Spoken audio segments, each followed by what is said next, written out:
Good evening, and welcome to the K&B Music Den. You, sir, I'm always Brad. and I am everybody's buddy, Keith.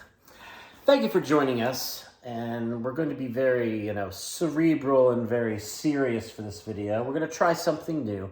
Just kidding, guys. It's really us. It's really us. No, don't worry about it. So, Brad, I'm going to throw out a name of a singer-songwriter that has emerged in the past several years. Used to be in a band called the Drive-By Truckers, and now has been going solo, playing with his band, the 400 Unit, as well. Has a brand new album out called Foxes in the Snow. Have you heard of Jason Isbell, Brad? I think everybody at this point's heard of Jason Isbell. I think he had was it HBO? Somebody ran an actual special on him I didn't get to see. Oh, I saw that. Did you? It was good. Yeah. Okay, yeah. See, I didn't catch that, but yeah, he's released. Gosh, how many albums over the last 10 years? Between the Truckers and solo and 400 Unit, quite a discography he's built Yes. up. So, as a person, I mean, do you have any thoughts or anything you'd like to portray before we go into the album? Because, in case people haven't been following our channel, is there anything you want to mention about how you feel about Jason Isbell? He's trying to cause a fight, is what he's doing. Not with me. Because he knows I'm not a big fan of the guy personally. I mean, I never met him, obviously. But two of my 3 or 4 favorite musicians have had issues with him, with things that I find quite concerning. Justin Townsend passes away. He writes a song about it. Wife mentions she doesn't appreciate it. Can you not play it live or on TV shows? He goes right on talk shows and plays the song, saying it's necessary for him to play it. They weren't even friends at that point, to be honest with you. At that point, Justin Townsend was already done with him, and because he was a douchebag to him. Yeah. Then you have Bryan Adams coming out to help you out when you're an alcoholic in a hotel room, writes a song about that. Jason Isbell repays him by turning his back on him when the Me Too movement attacked Bryan. Yeah. Just I would say a better songwriter than he's a friend. Maybe is Okay. what we should say. Yeah. Well, and I can't argue with it. I always try and separate the music from the personal life. Michael Jackson's a great example. I mean, I obviously, think that all of that, trying to attack him and get him in trouble for stuff that I personally think he did not do or, would never even be capable of doing. But, we'll never know for sure. But I watch the videos, I love the albums, and I just kind of separate stuff, which is hard to do sometimes. Sure. But we're going to separate stuff, right? Yeah. And we're just going to talk about the music. We're going to talk about the album. So, Jason Isbell has been putting out albums recently with the 400 Unit, Weather Vanes. It was a strong effort. Reunions before that. Prior, yep. And then he had some solo. Obviously, Southeastern was a huge. I mean, that is pretty much a masterpiece. Yeah. Let's be honest. And then there were subsequent ones right after Southeastern that were very, in my opinion, very strong. So now we get from Jason Isbell, as far as to my ears, it really sounds just him and his guitar. Yeah, I think there was no 400 Unit on this one. No. This was definitely a more laid back, him and a guitar. You're right. I think a lot less production went into it. It was just more laid back. Yeah. So I appreciate it when artists do. I'll use Dawes as an example. Okay. Sure. When Dawes made that Doom Scroller album, it was like, to me, it was the perfect timing in their discography. It was an album that they needed to make at that time, because the past 2 albums before that were okay, in my opinion. But to throw that curveball and do that, Steely Dan meets Dawes, basically, album that I still think is brilliant. That was a great timing in their career, in my opinion, to make that move, and it was executed very well. Certainly. We both love that Doom Scroller album from the band Dawes.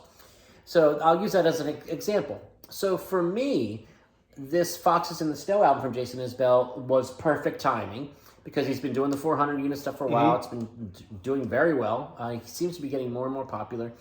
But, to have these new batch of songs where it's just him and a guitar, I think it really focuses on the songwriting. It focuses on his voice. And I'll tell you, I don't know how you felt listening to it. Sure. But more than anything, it reminded me how great of a guitar player this guy is. Oh, he is a fantastic guitarist. Yeah. Absolutely. Yeah, I mean, I think sometimes that gets a little forgotten because he's known as such a songwriter now. which is, that's what you always want to be known as if you write songs, more than anything. But to listen to this album and this crop of songs and really hear him dig in on that acoustic and just work that thing. Yeah, I mean, and if you go back to Drive By Truckers, his work on that, all the songs on that he was part of, that really highlighted his musicianship. I mean, he is a fantastic guitarist. Yeah, really. So what about you as far as the timing in his career and having just him in a guitar album at this moment in his discography? Did you think this was a good move? I expected it to be this because he's just recently gone through another divorce. Yes. He's going through some trials and tribulations, people not on his side all the time. I kind of figured this might be a more personal, introspective album than what he had been throwing out previously to that. Yeah, and it seems like his lyrics, mostly, for the most part, his lyrics to me have always, held some weight to them. He doesn't write a lot of, fluff stuff. There's usually a meaning, whether it's about the world or about relationships or, storytelling. Stuff from his past, from his youth even, stuff about his parents and things like that have cropped up in his songwriting, which I've found to be very authentic and enjoyable myself. So I will say I very much enjoyed this album. Some of the songs are still kind of growing on me. Okay. I don't think every song is like a 10 out of 10.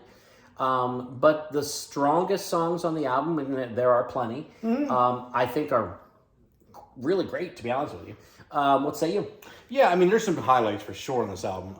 For me, I feel like Jason hit his peak back with Southeastern. I really love Here We Rest. That's probably my go-to Jason Isbell album if I'm going to throw on a Jason album. Yeah.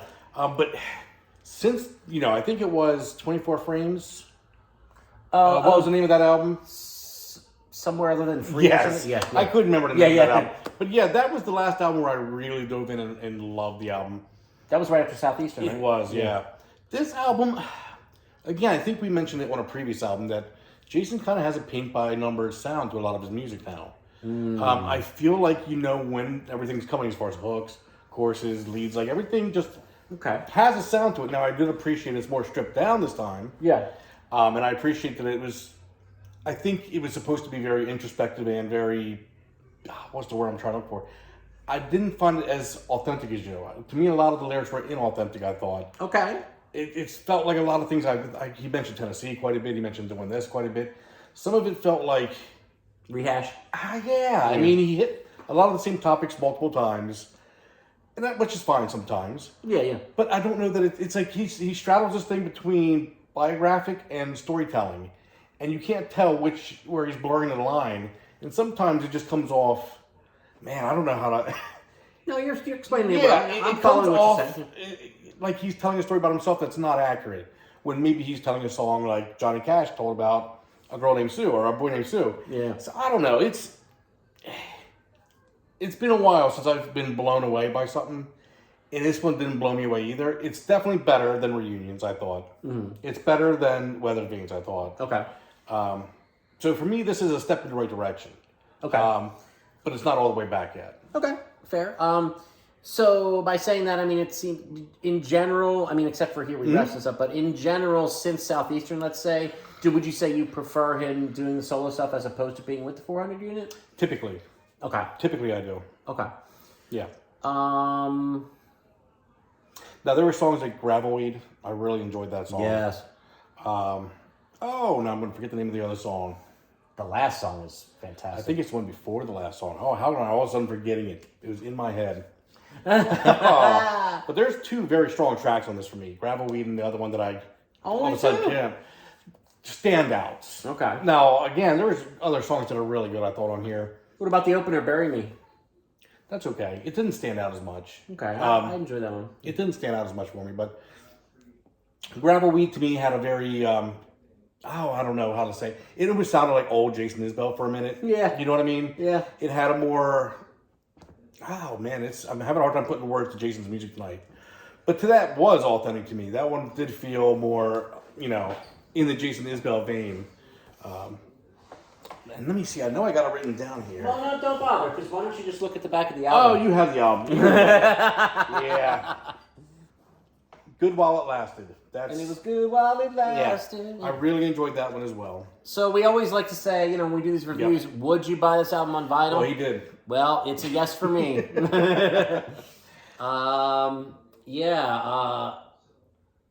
Open and Close is really good. The first song on side B. Eileen, I thought was really good. Eileen's good too, yeah. Yeah. Yep. Don't Be Tough is one that's kind of, I hope it grows on me. It's like, Let Love Kick Your Ass and all this stuff. Yeah. I mean, you'd think that would relate. I could relate to that right now. But True Believe. Oh, Wind Behind the Rain, the last song. Yeah, that's very good. I really, and I'll tell you what, I'm going to see if I can use my glasses here. This might be the first time ever on the channel. I hope I can read, because there's some lyrics on this last song that kind of blew my mind. Hoping I can find them here real quick. Oh, he got glasses. You see this, guys? You see this? Man. Oh, wait, I want to look in our little camera here and see what I look like. Oh, look at that. Oh, dude, I don't look too bad. Wait a minute. Hold Hold on weird. a second here. Oh, man. The nerdiest show. Hi, welcome to the K&B Music Den. Okay. Oh, those are tiny lyrics. See, that's the thing. Even with the glasses. Oh. Okay.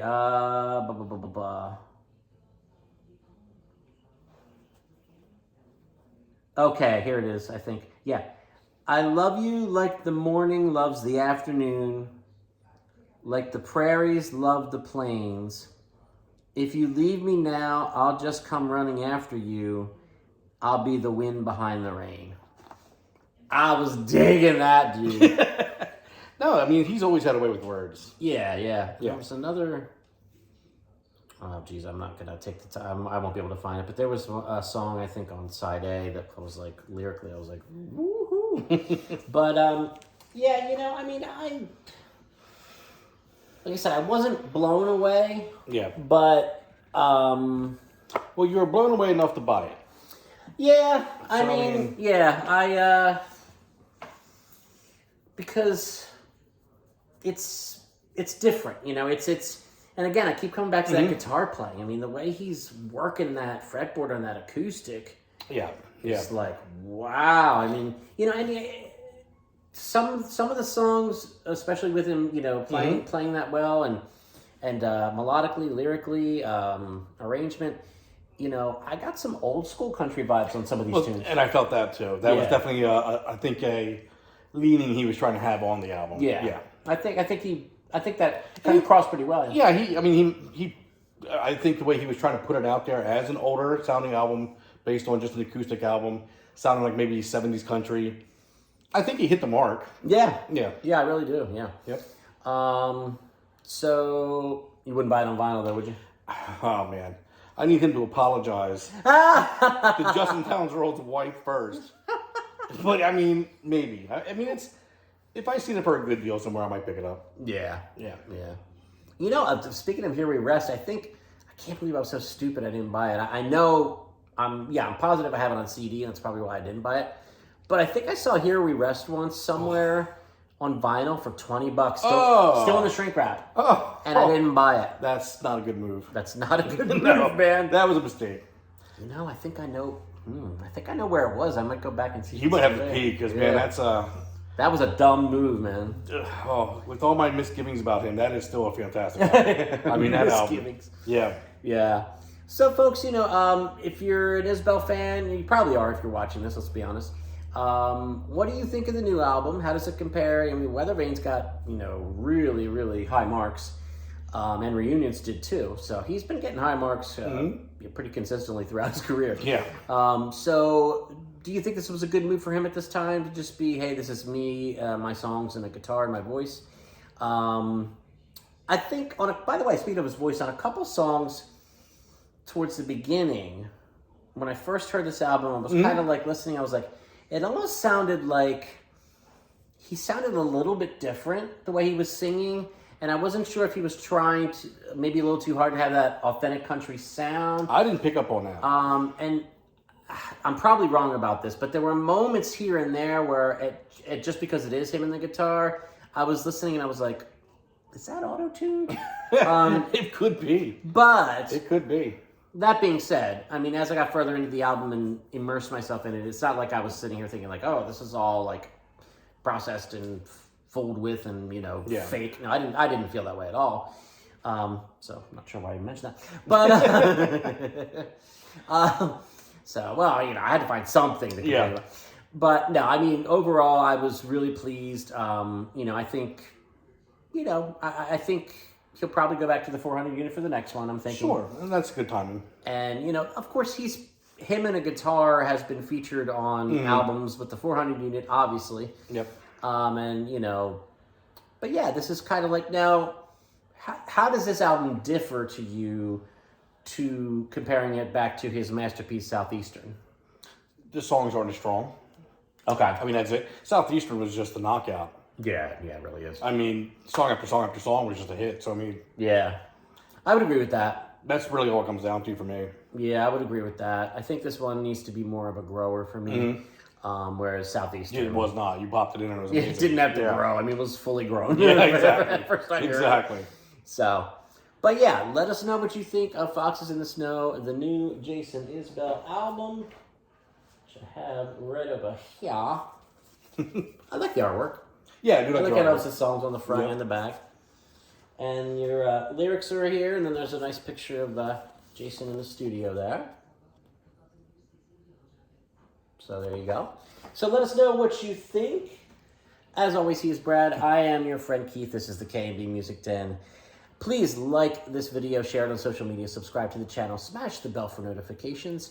Drop in the comments, what do you think of Foxes in the Snow by Jason Isbell? We got more album reviews coming, other content. We hope you enjoy, and thanks, as always, for joining us. We greatly appreciate it. See you soon.